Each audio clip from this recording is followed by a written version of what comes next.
in a second. Okay, welcome everybody. And it's, can't believe it's May 16th.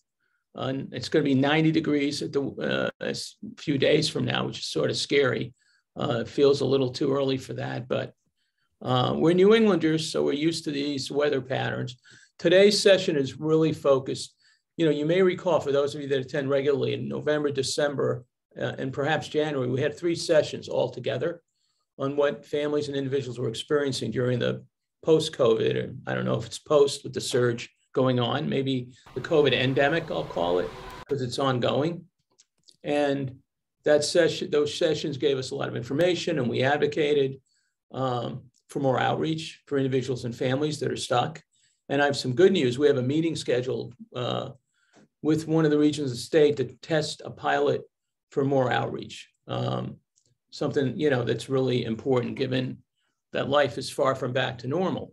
So today I was going to play, for those of you that didn't see it, and obviously for those of you that did, the Fox 25 clip where they focus on a family and a young woman who lives with her sister and husband and their situation. I'm going to start with that. And then I'm hoping, you know, we'll get some of your stories and or friend stories that you know of that are going on. And I know for some people, it's been easier, because if you are somebody who doesn't need additional staffing, life comes back to normal. But is it even the normal you wanted 2 years ago, right? It might not even be the normal you wanted. The true normal might be a more inclusive experience, right? So I think the question is, you know, helping people get something, getting back to some kind of normalcy, but talking about what it's like for you. And we'd like to record some of it. We'd like to use some of it to direct to legislators and others. And we'll be doing that privately as well. Kerry and Kathleen, who are on the call today, they're going to be recording some stories with others that we don't want to use just for the press. We literally want to use it to communicate with legislators, administration officials. And we have an election coming up. So we want to make sure candidates know as much as possible too what's happening in our world. So that's the introduction. So let me go ahead. I'm going to set up the recording. Okay, well, to do that, I got to get back to the setup. Hold on 1 second. Just need to get back to the page I had open. Okay, and we're going to share the screen and start the thing, and I'll make it bigger as we go along.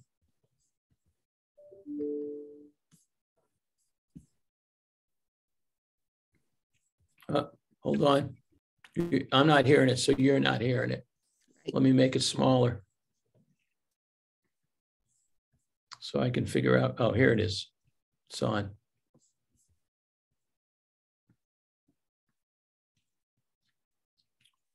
I don't know why you're not hearing it. Can you guys hear it? No, right? No, I can't hear anything.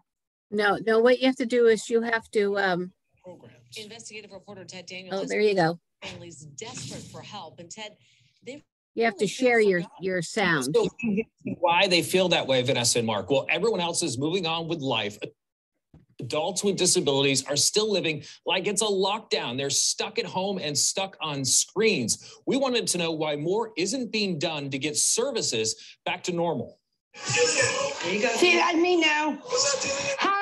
Jillian Mancuso is full of get up and go. What's missing is somewhere to take it. Her main source of exercise, learning, and social interaction comes from an iPad.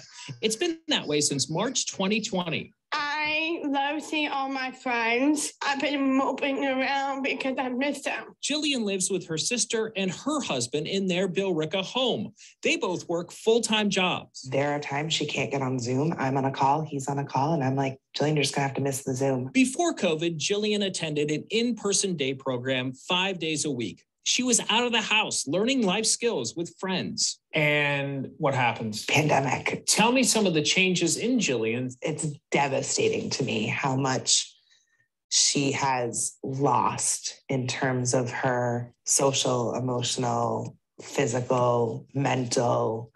She's now in therapy 2 times a week. Jillian is enrolled at Communitas in Woburn. The director told 25 Investigates the program is operating at approximately 40 to 50% of capacity and won't be able to return to full capacity until we are able to hire the necessary staff. Approximately 7,000 adults with disabilities in Massachusetts have limited or no services. Chris's mom calls the wait for space beyond hard and devastating. Samantha's mom tells 25 Investigates Sam has lost many of the daily life skills that typical adults often take for granted due to not being back at her program. Matthew's family writes, our son, like many others with disabilities, don't understand why the routine has changed. I think sometimes the public's surprised that their neighbor isn't automatically served when they graduate high school. I don't think they know about this crisis. Leo Sarkissian runs the ARC of Massachusetts, an organization that advocates for people with disabilities. Workforce, yeah, it's paralyzed. He says it takes a special kind of person to work in this field, and there's not enough of them. He says there was a staffing crunch before the pandemic, and the national labor shortage has only made it worse. Entry-level pay is about $17 an hour, sending candidates elsewhere. I think we have to pay, at the very least, the direct support workforce at $20 and change an hour. So this is the third highest cost of living state in the country. We have to come to grips with that. Human services agencies are primarily funded by the state with your tax dollars. The ARC says an additional $51 million is needed in next year's proposed state budget just to get adult day and work programs running at 85%. And hundreds of millions are needed across human services to attract and keep workers. We need to help people with disabilities that can't help themselves. Like I tell you all the time, you're very fortunate. As the world moves forward and past COVID, Jackie says Jillian will only fall further behind, a social butterfly who feels grounded. I just want to tell everybody that I really love to see them again. She's a neat young lady. I shared Jillian's story with State Senator Adam Gomez. He chairs the Persons with Disabilities Committee. In a statement, he called it troubling. He says he plans to, quote, go through the appropriate channels to learn more about this and how it can be remedied so that others don't have to experience the same. Mark, unfortunately, Senator Gomez did not respond to our request for an on-camera interview. Well, Ted, do you expect anything will actually get done on this? Well, that's a good question. We plan to reach out to Senator Gomez again to see what he learned. Next year's state budget still being ironed out right now, and there are a lot of competing interests for the dollars available, Mark. And we hope the very best for Jillian and her friends as well. Ted Daniel, great work as always. Thank you. All right. With Ruggables washable rugs, picnics on the floor are always a good idea. If you spill, you can just toss it in the wash. I'm getting to it. And reattach. What happens when I put something big on the screen? Go ahead. Okay. There we go. Okay. Powerful story. And then Diane wrote in the chat. It was news. Yeah, it was obviously, you know, unfortunately, he didn't connect the dots. And I wish, you know, in retrospect, we could, you know, could have reached out to him, even given him some words. But he's actually, he is, has the amendment for Chapter 257 to move forward with in the Senate, to have some movement, hopefully, beyond what the governor did. And, you know, we can start with that, but I do want to use this for a dialogue and just to help people. I think we did take it apart, like why did it not go beyond what the governor did? And there's probably a bunch of reasons for that. And one is this money's for all of human services. When I say all, it doesn't include mass health services though, okay? So, you know, and administration wasn't necessarily supportive of it. In fact, I would think that it wasn't supportive of going beyond 230 million. And 230 million is 70 more million than 2 years ago. Every year you have a different cycle for increasing rates. And so the legislature looked at that, and you know why they chose not to add to what the governor did tells me that there was not enough support for it on the ground. And as you guys may know, you may have realized, he mentioned hundreds of millions at the end of the story. They had checked with us on the accuracy. And when I realized they were only talking about the 51 million, I said, you can't talk about just the 51 million, because that just brings us, you know, to what the present funding is. You have to also talk about the hundreds of millions that relates, you know, and I still think, you know, people know it's hundreds of millions, so that's the good news. I do think having the picture, I didn't get to see the video of it. I would have said to pull out the picture and put the 100, and I think they didn't want to put the hundreds of millions because it's so big. So that's the other thing we've got to learn, right? When we advocate, you know, this is something we support strongly. The collaborative of trade organizations is in the lead on the Chapter 257 piece. But again, it's something that probably makes more sense to people when it's broken up by disability and by group. Young kids that are in DYS, right? People in mental health needs, so on and so forth. But again, the main focus of today is not on what happened or didn't happen. It's really about our stories. And in the case of that lovely story, very engaging woman that was in his TED story, she actually had been going to a different day program. So she had a double problem, right? She couldn't get back to the one she had because transportation was so messed up, right? Going from Billerica to the town where the other program was. And if you know people, like I know the people in that photograph, I could see it was a different agency because of one of the people I recognized in the photograph. But then Communitas was probably a new referral. And as Paul said in his comment, they were only at 40 to 50% as it was. So then to integrate a new referral before they got everybody back would be pretty hard. So hopefully it's better than that right now. I don't know, but that's, you know, and again, and some agencies are bringing people back in whole, and other agencies like LifeWorks are bringing people back 2 or 3 days so they get something. That's more maybe pressure on the staff, but it's also giving people a break. So let's talk about that. Let's talk about your situation or people you know, and what you're doing to get through, and what you think DDS could do differently, or we could do besides advocating for more money. Because right now we have the situation we are going to advocate for more money. But what else could we be doing, you think, whether you're in the situation or not, to help people more creatively who are stuck at home? And it's month 26, because that's what it is. It's month 26. So anybody want to share their story first of what they're, you know, experiencing? I know Diane has a few times. I don't know if any of the others on the call, and if not, we can hear from those of you that want to make some suggestions. Okay, there's something in the chat.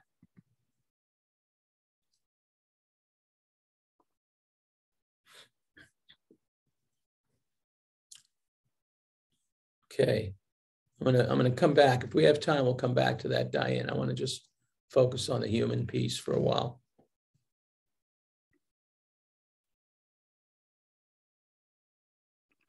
Okay, so I have I have one thing that we're going to bounce off at DDS, and you guys tell me what you think of this.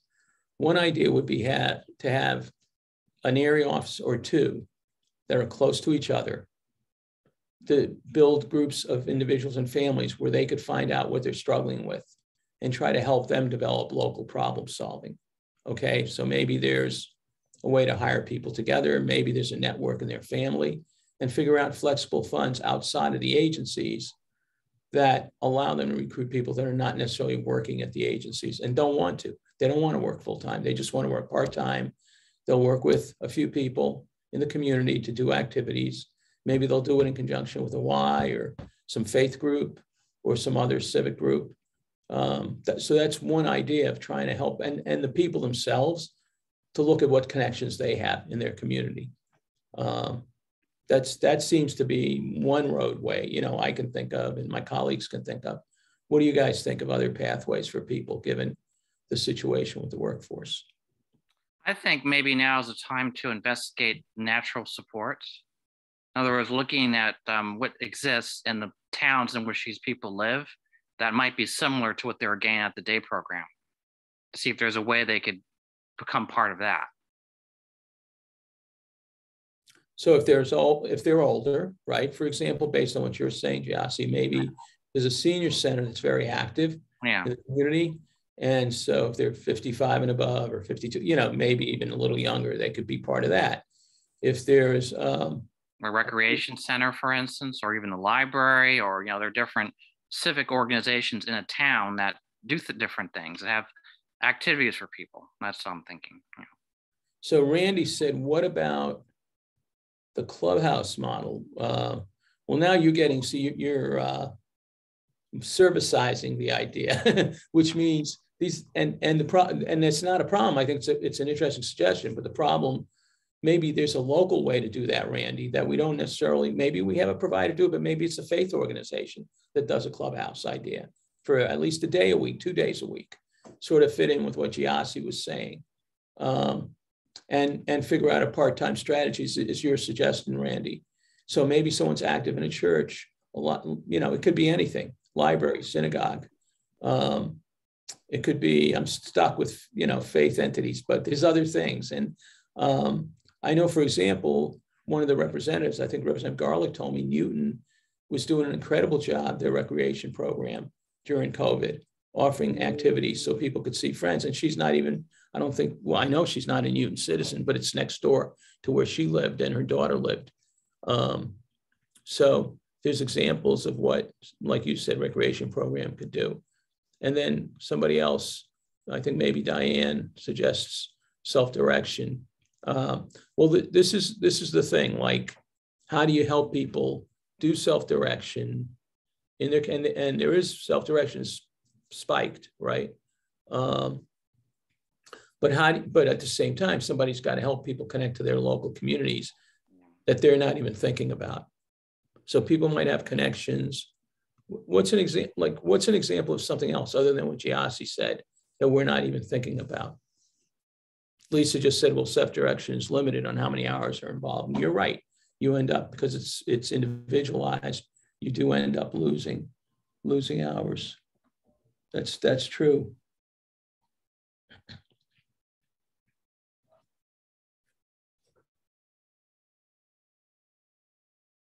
I didn't do it.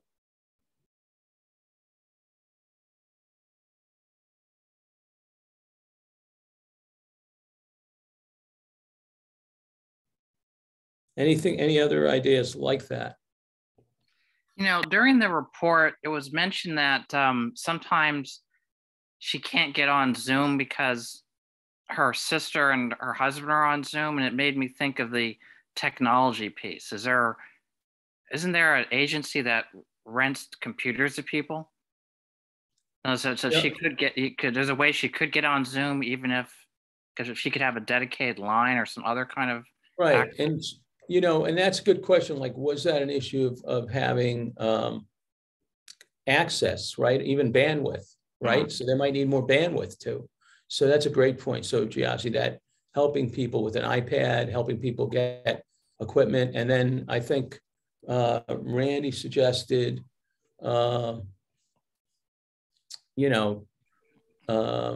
independent living centers offer peer supports. These can be used for skill building and other things like that. Great idea.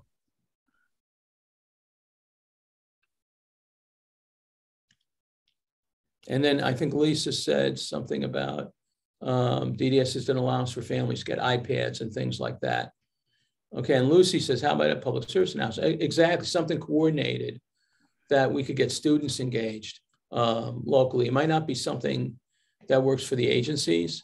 I did see like one of the agencies with signs on buses and things like that for general, but the whole point is with students, even if they need flexible hours, that could work, right, for an individual or a family. Homeschooling, so yeah, that's again like combining, so it wouldn't be self-direction, but it'd be using shared resources for people to be together to do some activity. And could a parent even be paid for their particular expertise, bringing some people together around art or music, right? So exactly, what a great idea. We're getting this on tape, so which is very important, so we can pull notes together from this. These are great ideas. I think we can figure this out, in terms of different strategies. And right now, I'm counting like four or five really interconnected ideas that should be thought of together. And again, with the focus to get something going in the short term as soon as possible for the people that are stuck at home.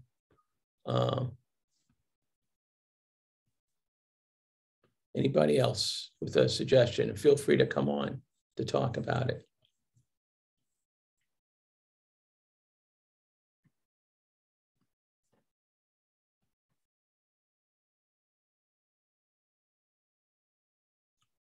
Okay, anybody want to share about what they're going through right now? Are any one of you on the call still in a situation?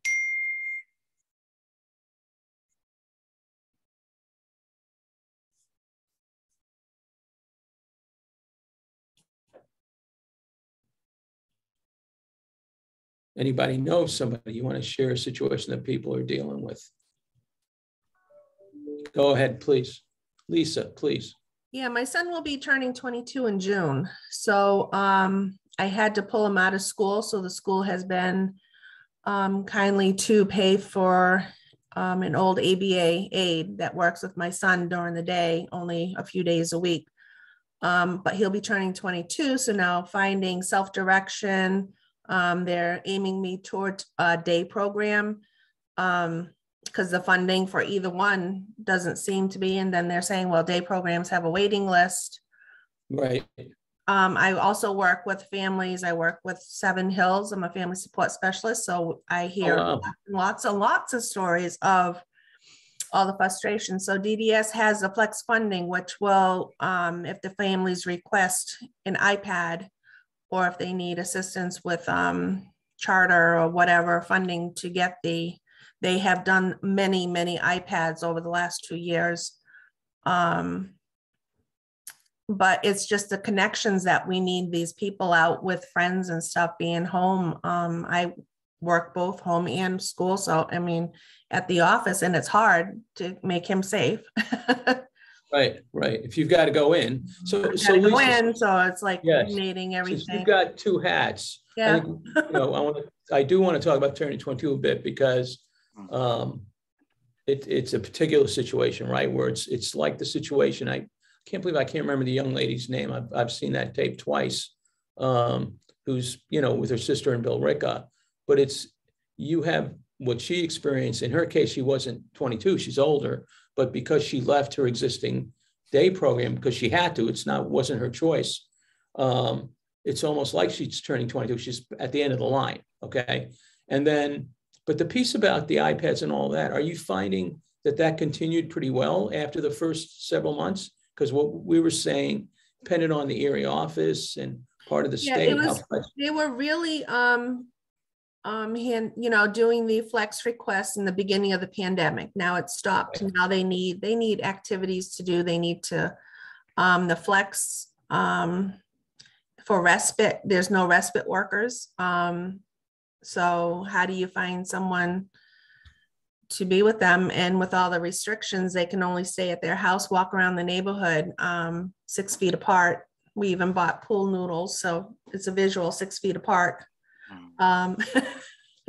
It's very hard. Do you find, so, and in terms of recruitment though, if you get people flex funding, do you find you have your team, you and others have the time to help people think about other places to recruit or engage, or part of it, people fear the virus still, so they don't want to engage? I mean, is that part of what you're telling me is the issue? Yeah, we have both. And Seven Hills is starting to do more indoor activities. The company itself has a lot of activities on Zoom. They do the yoga by Zoom, drumming with Mike Leo, Zoom.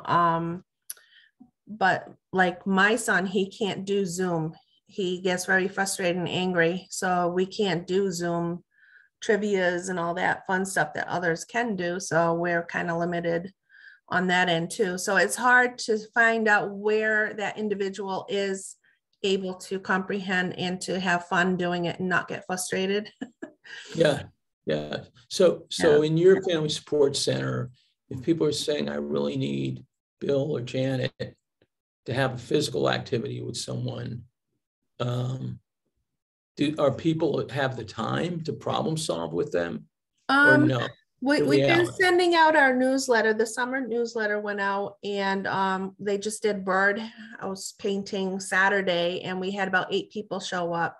But then again, you have to count on the family to bring the individual. They have to stay. It's not a drop-off stay. And then, so it's the family transportation is hard.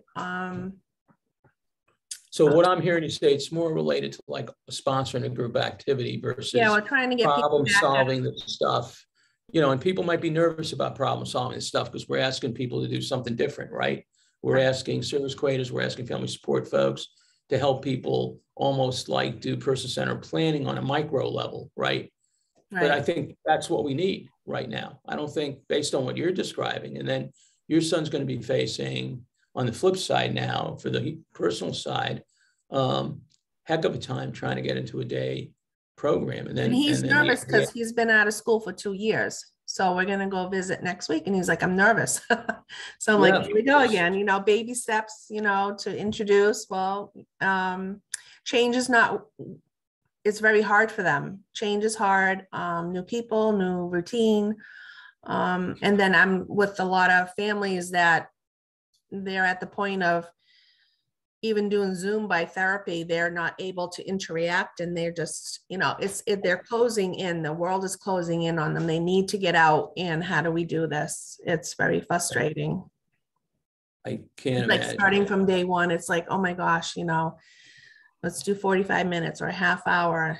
And my son's a timekeeper. He holds you to that 30 minutes. So that's it. I'm done.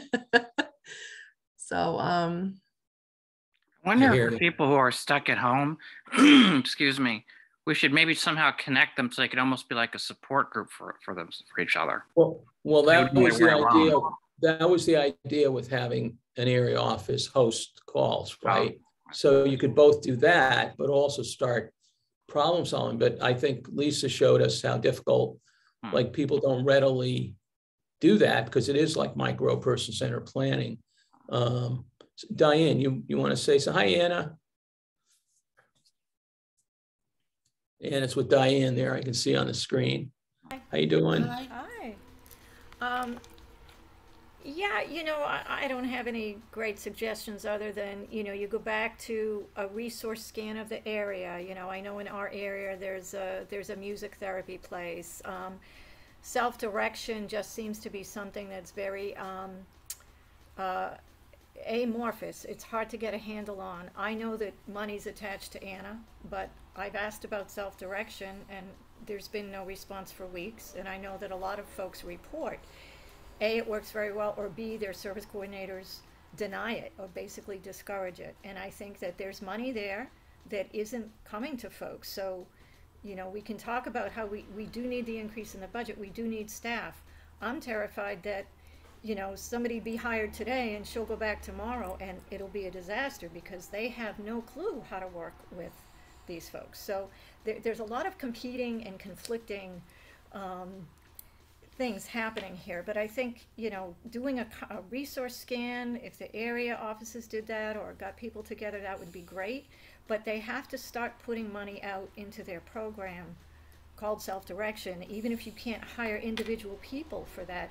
We've just talked about a variety of options. So if a group went to one place where, you know, there's someone there being paid for self-direction, however those numbers work, and I know that then that gets messy. Right. Then no, I think that's I think you're on track. I think this is exactly what we want to encourage is flexibility. I mean, Lisa just said she has to go to that painting program or whatever it is, right? Mm-hmm. So what if you could get a student on off hours but again, they have to get to know the person. And that's that. And there's a transition part of this. So it's going to take a few weeks just to get to know someone, right? And they'll probably move on, you know. Well, hopefully not. Hopefully not if we do it. I think if the connection's made personally, I think there's a lot more possibility. And, you know, like if somebody's, you know, I had a situation with my parents where I was putting staffing together. And I'll never forget, I wasn't really listening to the person. And they really wanted full-time, but I wanted 2 people part-time so I could always have somebody, right? And she was actually really good. I should have given her the full-time and then had someone very part-time, right? But I wasn't listening. They moved on and it became a tough situation. But when you find somebody you like and they're upfront with you, right? And you feel like they have emotional intelligence, you figure, you know, that's not 100%, right? There's a 2% chance they'll still leave you, but the odds are good, you know?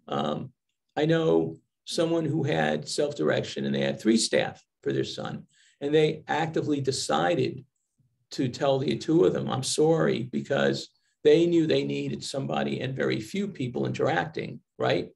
So they bet on one of the people and he stayed with them the whole time. And he got, you know, they had to make sure he could work those hours because they wanted to cut down on exposure of the COVID early on. So this is going back to like March and April, May 2020 that they made this decision. So but then, you know, in terms of the mapping, you're right, an area office could help. Once they do it with 1 or 2 people, that awkwardness of doing that micro planning might get more comfortable, right? And people, so we're talking about not just people getting to know people with disabilities so people feel comfortable with them. We're talking about staff, whether they're in the area office or family sports center, getting comfortable with doing a different kind of job, really, right? And not everyone has to do that different kind of job. People that are open to it, that can get trained on it. And then they become facilitators. And maybe there's some parents that can be paid and siblings who could be great at facilitating, right?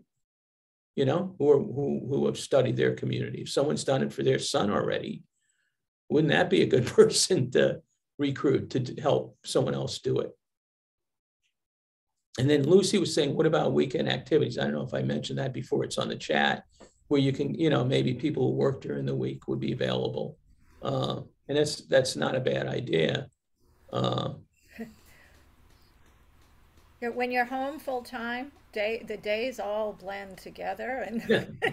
weekdays, weekends, it's like Right. Yeah, I think that this conversation started really a couple of years ago about how to reimagine the day programs and doing the resource scans, and there were meetings with DDS. I don't know how to move it forward, and I'm very grateful that you're talking about this, but we had meetings early on about all of these issues.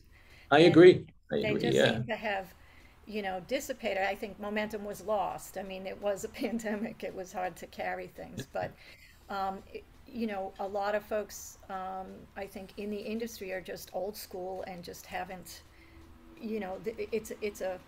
it's a mindset. We had a CAB meeting a couple of weeks ago with Lawan Swain from... And CAB's Consumer Advisory Board folks that are tied to DDS area and regional offices. Go ahead, Diane. So we had a meeting and Lawan Swain presented it was about employment supports, and he presented about their completely sightless day program and what they do every day with individuals. And it was just phenomenal.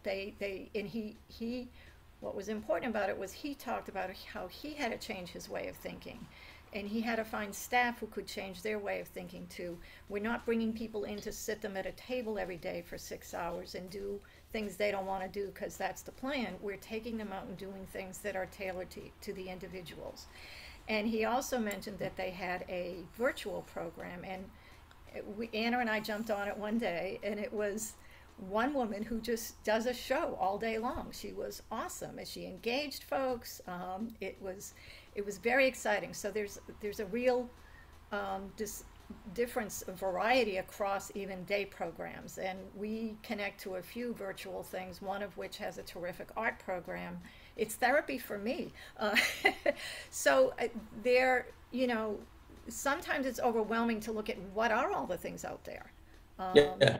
But that's a great idea for those that want more of that and aren't totally going crazy with Zoom and being in their home, looking around, right, for other agencies. What are they doing? If they allow you to participate, I think that's a great idea, because you might find something that really registers with you, like you just said, Diane, that you would not have found if you hadn't explored. But it's also, you're not going to explore everything, like you said, because it's overwhelming, right? But it's great to explore, and not to go down the rabbit hole of exploring. No, it's good stuff. And is Anna excited about getting out a little bit? Anna, do you want to get out? Do you want to get back to your program? Yeah. Yeah, Leo can't hear you nod your head. Can you say yes? Yes. Yeah? Yeah. And what else? What do you do a couple of days a week with Maria? dance? You dance. Well, she has exercise program twice a week with a third party. We're very fortunate to have found this person, but she's developed quite a relationship, and it's really the only other person she sees. That's it. That's what we're talking about, aren't we? What you were able to facilitate. I think that, you know, and hope and more of it, right? I mean, really, and get the funding out there so people can do it. Right. And realize, okay, what was once 30 hours of funding might only be 16 hours of funding or 14 hours of funding. Maybe 16, I'm being too ambitious, but it might be 14 hours. And but that's still, where is that funding going while they're home? I mean, it's not well, going it's why the governor's budget started with the 60% capacity money, right? It's sitting in the bank or whatever, it's rainy day fund, whatever, right? That's where it's going. And to some extent, agencies are getting a bit of a, you know, extra money, right? Because they're basically just to do their infrastructure and survive. They need to do that. And I won't be able to tell you, I won't remember anymore how many sites closed over the past year and a half, but I do know on paper, attendance at Mass Health Day habilitation has gone from close to 10,000 to a bit above 8,000, all because of this situation. So, and then if you have fewer locations, you know, agencies preferred more because people then it would be near their homes, less transportation, but now they're having to solidify. They've terminated leases. I can't even tell you how many, you know, places have closed, not fully, but people are getting one big site, right? And bringing people to it. So because of the rent, because of the costs, to again, cut overhead costs. So it's a really challenging time. Anybody else want to participate? That was really good, Lisa, Diane, Anna. Really appreciate your participation. This was the goal, was having a dialogue like this. And also the suggestions on the chat, we're going to grasp, before I end it, I'm going to download the chat for people. I don't know if you can, Kathleen or Carrie can download the chat instead of me. You can, Kathleen? Okay, thanks. At the end, when we're all done, if you could, before we sign off, that would be great. Anything else? Anybody else want to participate? Giassi, thank you for your participation as well. All right, so let us stop here if there's nothing else. We just, I think, did send out something. Isn't that all right? It's all right. I have my text is actually recording everything I'm saying right now, by the way. Okay? If you can imagine that. I can't. I don't know how that happened. And my phone is very hot, so there's something funny going on. And that's why my Alexa unplugged in my bedroom. But anyway, before we sign off, you know, some of you have gotten texts from us already to advocate for the Senate amendments. Senate debate starts next Tuesday. The Senate budget is actually overall weaker than the House budget for us. But it still has some improvements. And of course, you know, we have a lot of support in the Senate too. So it's a matter of Senate debate and what'll happen. So anything you can do. The other thing that happens sometimes with both branches is one branch won't do what another branch does. And then during the conference committee, when they meet, we usually historically have gotten the best numbers of both branches.